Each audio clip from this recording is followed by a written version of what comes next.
Indonesia को लेकर भारत के प्रधानमंत्री नरेंद्र मोदी की ये बात। भारत में अगर हिमालय है तो बाली में अगुंग पर्वत है।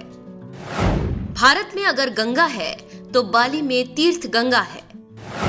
हम भी भारत में हर शुभ कार्य का श्री गणेश करते हैं। यहाँ भी श्री गणेश घर घर विराजमान है। विश्व पटल पर पीएम मोदी के ये विचार ये दर्शाने के लिए काफी है कि हिंदू बहुल भारत के लिए इंडोनेशिया की क्या अहमियत है। इंडोनेशिया दुनिया का इकलौता ऐसा मुस्लिम देश है जहां आज भी हिंदू धर्म बसता है।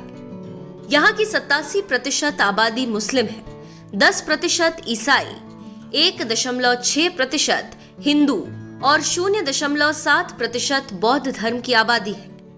इस हिसाब से इंडोनेशिया एक मुस्लिम बहुल देश है, लेकिन इस मुस्लिम बहुल देश में बाली पूरी तरह से हिंदू बहुल क्षेत्र के रूप में मौजूद है।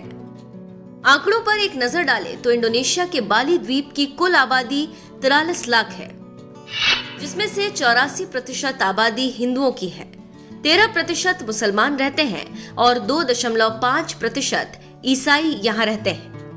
आज बाली में 80% हिंदू हैं, लेकिन क्या आप जानते हैं एक समय ऐसा भी था जब इंडोनेशिया के इन्हीं हिंदुओं का अस्तित्व खतरे में आ गया था।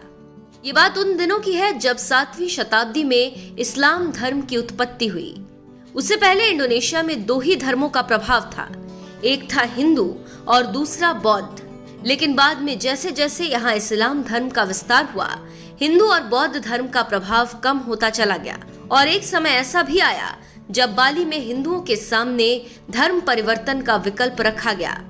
फिर साल 1945 में जब इंडोनेशिया को डेनमार्क से आजादी मिली, तब यहाँ की धार्मिक विविधता को लेकर टेंशन बढ़ गई, जिसे देखते हुए इंडोनेशिया की सरकार 5 सिद्धांत लेकर आई। इसे नाम दिया गया पंचशील। इनमें जो पहला सिद्धांत है उसे मोनोथीस्ट कहते हैं, यानी एक भगवान को मानने वाले लोग। ऐसे में बाली में रहने वाली हिंदू आबादी के सामने सबसे बड़ा संकट पैदा हो गया। उनके सामने 2 विकल्प थे। एक विकल्प था हिंदू धर्म को छोड़कर इस्लाम या फिर ईसाई धर्म को अपना ले, क्योंकि इन दोनों धर्मों में एक ही ईश्वर को मानने का सिद्धांत है। और दूसरा विकल्प था कि वो हिंदू धर्म के किसी एक भगवान को माने और उनकी पूजा करें।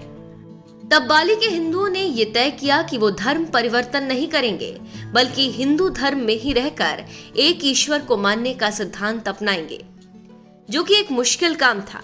इसके बाद काफी चर्चा और बहस के बाद इंडोनेशिया की सरकार को एक प्रस्ताव भेजा गया, जिसके तहत कहा गया कि हिंदू धर्म से जुड़े लोग एक ही भगवान की पूजा करने के लिए तैयार हैं। और तब से यहाँ के हिंदुओं ने ब्रह्मा, विष्णु और महेश को त्रिमूर्ति के रूप में एक ही भगवान मानकर उनकी पूजा करनी शुरू कर दी। और इस तरह इंडोनेशिया की धरती पर हिंदुओं के अस्तित्व पर मंडराता खतरा टल गया। इसके अलावा बाली के दक्षिणी छोर पर स्थित उलुवातु मंदिर 11 सदी में बना एक ऐसा मंदिर था जिसने हिंदू धर्म को बचाने का कार्य किया। कहते हैं मुस्लिम बहुल बाली में हिंदू धर्म को बचाने में इसी मंदिर ने निर्णायक भूमिका अदा की थी। कहते हैं जब इंडोनेशिया में हिंदुओं पर इस्लाम धर्म अपनाने का दबाव बना तो कई हिंदुओं ने बाली के उलुवातु मंदिर में शरण ली और बाली में हिंदू धर्म को बनाए रखा। तभी से इस मंदिर को दुनिया हिंदू धर्म के रक्षक के तौर पर पहचानने लगी।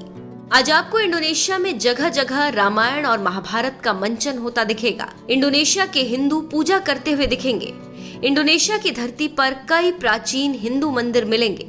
क्या आप भी इंडोनेशिया की ऐसी हिंदू तस्वीर को पसंद करते हैं?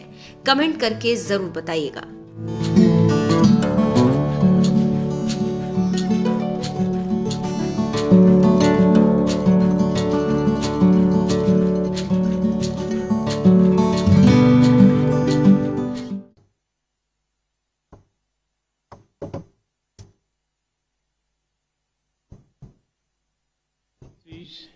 फ्रेंड्स, एक्सेलेंसीज, मैं एक बार फिर अपने मित्र राष्ट्रपति जोकोविच का अभिनंदन करना चाहता हूं।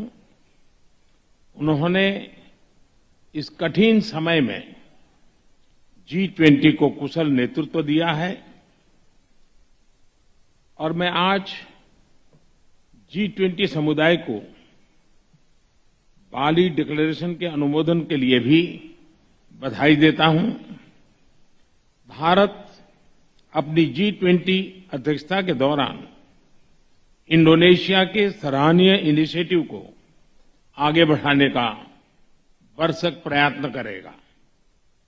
भारत के लिए यह अत्यंत सुभग संयोग है कि हम G20 की अध्यक्षता का दायित्व इस पवित्र द्वीप बाली में ग्रहण कर रहे हैं। भारत और बाली का बहुत ही प्राचीन रिश्ता है। एक्सेलेंसीज, भारत G20 का जिम्मा ऐसे समय ले रहा है जब विश्व जियोपॉलिटिकल तनावों, आर्थिक मंदी, खाद्यान्न और ऊर्जा की बढ़ी हुई कीमतों और महामारी के दीर्घकालीन दुष्प्रभावों से एक साथ जूझ रहा है। ऐसे समय विश्व G20 की तरफ आशा की नजर से देखता है। आज मैं ये आश्वासन देना चाहता हूं कि भारत की G20 अध्यक्षता इंक्लूसिव, एम्बिशियस, डिसिसिव और एक्शन ओरिएंटेड होगी। एक्सेलेंसी, अगले एक साल में हमारा प्रयत्न रहेगा कि G20 नए विचारों की परिकल्पना के लिए और सामूहिक एक्शन को गति देने के लिए एक ग्लोबल प्राइम मूवर की तरह काम करे। प्राकृतिक संसाधनों पर ओनरशिप का भाव आज संघर्ष को जन्म दे रहा है और पर्यावरण की दुर्दशा का मुख्य कारण बना है। प्लेनेट के सुरक्षित भविष्य के लिए ट्रस्टीशिप का भाव ही समाधान है। इसमें लाइफ यानी लाइफस्टाइल फॉर एनवायरमेंट अभियान एक बड़ा योगदान दे सकता है। इसका उद्देश्य सस्टेनेबल लाइफस्टाइल को एक जन आंदोलन बनाना है। एक्सेलेंसी, आज आवश्यकता है कि विकास के लाभ सर्वस्पर्शी और सर्वसमावेशी हो। हमें विकास के लाभों को ममभाव और समभाव से मानव मात्र तक पहुंचाना होगा। वैश्विक विकास महिलाओं की भागीदारी के बिना संभव नहीं है। हमें अपने G20 एजेंडा में वुमेन लेड डेवलपमेंट पर प्राथमिकता बनाए रखनी होगी। बिना शांति और सुरक्षा हमारी आने वाली पीढ़ियां आर्थिक वृद्धि या टेक्नोलॉजिकल इनोवेशन का लाभ नहीं ले पाएगी। G20 को शांति और सौहार्द के पक्ष में एक दृढ़ संदेश देना होगा। यह सभी प्राथमिकताएं भारत की G20 अध्यक्षता की theme one earth, one family, one future में पूर्ण रूप से समाहित है।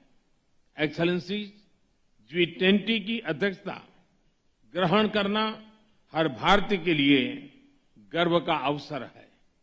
हम अपने देश के विभिन्न शहरों और राज्यों में G20 की बैठकें आयोजित करेंगे। हमारे अतिथियों को भारत की अद्भुतता, विविधता, समावेशी परंपराओं और सांस्कृतिक समृद्धि का पूरा अनुभव मिलेगा।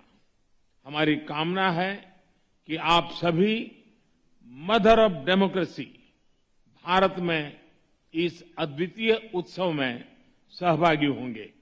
साथ मिलकर हम G20 समूह को वैश्विक बदलाव का कैटलिस्ट बनाएंगे। बहुत बहुत धन्यवाद।